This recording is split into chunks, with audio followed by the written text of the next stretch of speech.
तीफ़ी भट्ट साहब का जो नाम है इस केस में बहुत ज़्यादा लिया जा रहा था और उसके बाद तीफ़ी भट्ट साहब का इंटरव्यू भी इस हवाले से आया। उन्होंने कहा कि हमारा इससे कोई ताल्लुक़ नहीं है, लेकिन एहसन शाह जो इस वाक़े का मरकज़ी किरदार था, जिसके हवाले से बताया गया कि उसने मुखबरी की थी,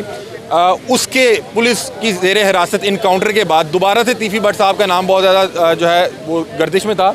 और आज ये जो वाक़या हुआ है जिसमें जावेद भट्ट जो कि तीफ़ी भट्ट के बहनोई थे, जिस तरह से उन पे कातिलाना हमला हुआ, जिस तरह से वो जाँ बहक हुए, जिस तरह से उनकी अहलिया ज़ख्मी, उसके बाद बड़े अफसोस के साथ कहना पड़ रहा है कि लाहौर के जो हालात हैं वो मज़ीद जो है ख़राब होने जा रहे हैं। और जो 90s में हम सुना करते थे कि गैंग वॉर और जो ख़ानदानी दुश्मनी का शिकार बहुत से अफराद हुआ करते थे,